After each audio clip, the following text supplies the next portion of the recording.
آپ جناب نبی کریم صلی اللہ علیہ وآلہ وسلم نے رحلت سے پہلے جو حج فرمایا، اس کے خطبے میں بین الاقوامی تفریح کی طرف توجہ دلائی، جو صدیوں کے بعد عرب و عجم یا گورے اور کالے کے نام سے پیدا ہونے والی تھی۔ ارشاد فرمایا، ہاں اے لوگو، تم سب کا خدا بھی ایک ہی ہے اور تم سب کا باپ بھی ایک ہی ہے، لہٰذا کسی عربی کو عجمی پر، کسی سرخ کو سیاہ پر، کسی سیاہ کو سرخ پر کوئی پیدائشی برتری یا امتیاز حاصل نہیں ہوگا۔ ہاں، افضل وہی ہے جو پرہیزگاری میں افضل ہو۔ ہر مسلمان دوسرے کا بھائی ہے اور تمام مسلمان ایک برادری ہے۔ اتحاد اسلام کی مستقل اساس کی طرف رہنمائی فرمائی۔ اے لوگو، میں تم میں وہ چیز چھوڑ چلا ہوں کہ اگر تم نے اسے مضبوطی کے ساتھ پکڑے رکھا تو تم کبھی گمراہ نہیں ہوں گے۔ وہ چیز اللہ کی کتاب قرآن ہے۔ اتحاد امت کے عملی پروگرام کی طرف رہنمائی فرمائی۔ اے لوگو، میرے بعد کوئی نبی نہیں ہے اور نہ میرے بعد کوئی نئی امت ہے، بس تم سب اپنے رب کی عبادت کرو، نماز پنجگانہ کی پابندی کرو، رمضان کے روزے رکھو، خوش دلی سے اپنے مالوں کی زکوٰۃ نکالو، اللہ کے گھر کا طواف کرو، حکام امت کے احکام مانو اور اپنے اللہ کی جنت میں جگہ حاصل کرو۔ آخر میں فرمایا، وَأَنْتُمْ تُسْأَلُونَ عَنِّي فَمَا أَنْتُمْ قَائِلُونَ۔ ایک دن اللہ تم لوگوں سے میرے متعلق گواہی طلب کرے گا، تم اس وقت کیا جواب دو گے؟ اس پر مجمع عام میں پرجوش صدائے بلند ہوئی، اِنَّکَ قَدْ بَلَغْتَ۔ اے اللہ کے رسول، آپ نے تمام احکام پہنچا دیے۔ وَأَدَّيْتَ۔ اے اللہ کے رسول، آپ نے فرض رسالت ادا کر دیا۔ وَنَصَحْتَ۔ اے اللہ کے رسول، آپ نے کھڑے کھوٹے کو الگ کر دیا۔ اس وقت حضور سرور عالم صلی اللہ علیہ وسلم کی انگشت شہادت آسمان کی طرف اٹھی۔ ایک دفعہ آسمان کی طرف اٹھتے تھے اور ایک طرف آسمان کی طرف اٹھاتے تھے اور دوسری دفعہ مجمع کی طرف اشارہ فرماتے تھے اور کہتے جاتے تھے، اللہم اشہد۔ اے اللہ، خلق خدا کی گواہی سن لے، اللہم اشہد، اللہم اشہد۔ اس کے بعد ارشاد فرمایا، جو لوگ موجود ہیں وہ ان لوگوں تک جو یہاں موجود نہیں ہیں میری ہدایت پہنچاتے چلے جائیں۔ ممکن ہے آج کے بعد سامعین سے زیادہ پیغام تبلیغ کے سننے والے اس کلام کی محافظت کریں۔ تکمیل دین اور اتمام نعمت۔ خطبہ حج سے فارغ ہوئے تو جبریل امین وہیں تکمیل دین اور اتمام نعمت کا تاج لے آئے اور یہ آیت نازل ہوئی، الیوم اکملت لکم دینکم واتممت علیکم نعمتی ورضیت لکم الاسلام دینا۔ آج میں نے تمہارے لیے تمہارا دین مکمل کر دیا، تم پر اپنی نعمت مکمل کر دی اور دین اسلام پر اپنی رضامندی کی مہر لگا دی۔ سرکار دو عالم صلی اللہ علیہ وسلم نے جب لاکھوں کے اجتماع میں اتمام نعمت اور تکمیل دین فطرت کا یہ اعلان فرمایا تو آپ کی سواری کا سامان 1 روپے سے زیادہ قیمت کا نہ تھا۔ اختتام خطبہ کے بعد حضرت بلال رضی اللہ تعالی عنہ نے اذان بلند کی اور حضور صلی اللہ علیہ وسلم نے ظہر اور عصر کی نماز ایک ساتھ پڑھائی۔ یہاں سے ناقہ پر سوار ہو کر موقف میں تشریف لائے اور دیر تک بارگاہ الہی میں کھڑے دعائیں کرتے رہے۔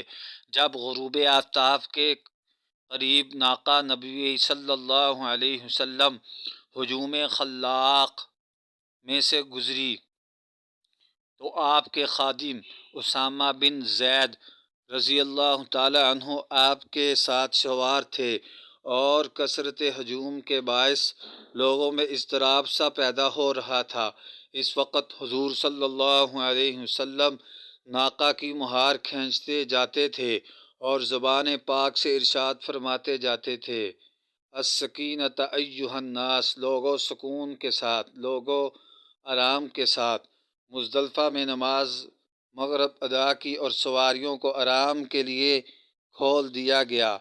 پھر نماز عشاء کے بعد لیٹ گئے اور صبح تک آرام فرماتے رہے۔ محدثین رحمہم اللہ لکھتے ہیں کہ عمر بھر میں یہی ایک شب ہے جس میں آپ نے نماز تہجد ادا نہیں فرمائی۔ 10 ذی الحجہ کو ہفتے کے روز جمرہ کی طرف روانہ ہوئے۔ اس میں آپ کے چچیرے بھائی فضل بن عباس آپ کے ساتھ سوار تھے۔ ناقہ قدم بقدم جاری تھی، چاروں طرف ہجوم تھا، لوگ مسائل پوچھتے تھے، آپ جواب دیتے تھے۔ جمرہ کے پاس ابن عباس نے کنکریاں چن کر دی تو آپ نے انہیں پھینکا اور ساتھ ہی ارشاد فرمایا، اے لوگو، مذہب میں غلو کرنے سے بچے رہنا، تم سے پہلی قومیں اسی سے برباد ہوئی۔ تھوڑی تھوڑی دیر کے بعد فراق امت کے جذبات تازہ ہو جاتے تھے۔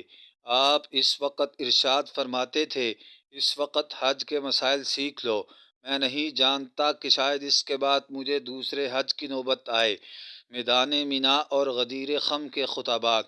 یہاں سے مینا کے میدان میں تشریف لائے، ناقہ پر سوار تھے، حضرت بلال مہار تھامے کھڑے تھے، اسامہ بن زید پیچھے بیٹھے کپڑا تان کر سایہ کیے ہوئے تھے، آگے پیچھے اور دائیں بائیں مہاجرین و انصار، قریش اور قبائل کی صفیں دریا کی طرف رواں تھی، اور ان میں ناقہ نبی صلی اللہ علیہ وسلم کشتی نوح کی طرح ستارہ نجات بن رہی تھی، اور ایسا معلوم ہو رہا تھا کہ باغبان ازل سے قرآن کریم کے انوارات سے صدق و اخلاص کی جو نئی دنیا بسائی تھی اب وہ شگفتہ و شاداب ہو چکی ہے۔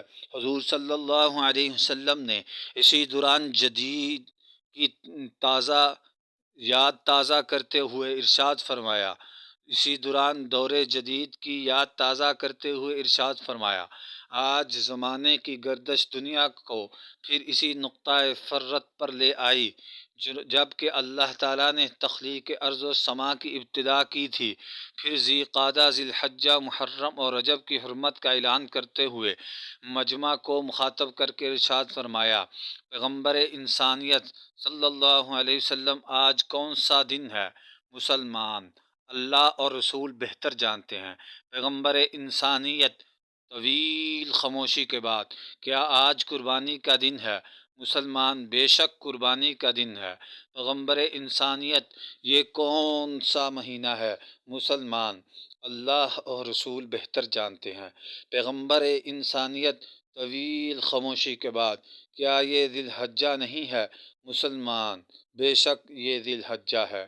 پیغمبر انسانیت، یہ کون سا شہر ہے؟ مسلمان، اللہ اور رسول بہتر جانتے ہیں۔ پیغمبر انسانیت، طویل خاموشی کے بعد، کیا یہ بلد حرم نہیں ہے؟ مسلمان، بے شک یہ بلد حرم ہے۔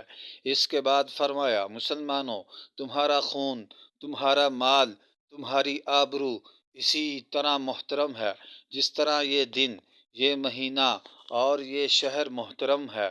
تم میرے بعد گمراہ نہ ہو جانا کہ ایک دوسرے کی گردن مارنے لگو۔ اے لوگو، تمہیں اللہ کے دربار میں حاضر ہونا ہے، وہ تم سے تمہارے اعمال کی باز پرس کرے گا۔ اگر کسی نے جرم کیا تو وہ خود اپنے جرم کا ذمہ دار ہوگا، اپنے باپ کے جرم کا ذمہ دار نہیں، اور بیٹا باپ کے جرم کا ذمہ دار نہیں۔ اب شیطان اس بات سے مایوس ہو گیا ہے کہ تمہارے اس شہر میں کبھی اس کی پرستش کی جائے۔ ہاں، تم چھوٹی چھوٹی باتوں میں اس کی پیروی کرو گے تو وہ ضرور خوش ہوگا۔ اے لوگو، توحید، نماز، روزہ، حج، یہی جنت کا داخلہ ہے۔ میں نے تمہیں حق کا پیغام پہنچا دیا ہے، اب موجودہ لوگ یہ پیغام ان لوگوں تک پہنچاتے رہیں جو بعد میں آئیں گے۔ یہاں سے قربان گاہ میں تشریف لائے اور 63 اونٹ خود ذبح فرمائے اور 37 کو حضرت علی سے ذبح کرایا۔ اور ان کا گوشت اور پوست سب خیرات کر دیا۔ پھر عبداللہ بن عمر کو طلب کر کے سر کے بال اتروائے اور یہ منہ مبارک تبرکن تقسیم ہو گئے۔ یہاں سے اٹھ کر خانہ کعبہ کا طواف فرمایا اور زمزم پی کر مینا میں تشریف لے گئے اور 12 ذی الحجہ تک وہی اقامت پذیر رہے۔ 13 کو خانہ کعبہ کا آخری طواف کیا اور انصار و مہاجرین کے ساتھ مدینہ منورہ کی طرف مراجعت فرمائی۔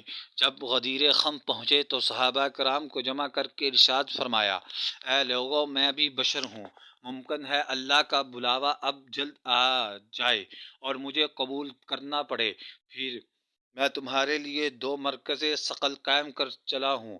ایک اللہ کی کتاب ہے جس میں ہدایت اور روشنی جمع ہے، اسے محکومی اور استواری کے ساتھ پکڑ لو۔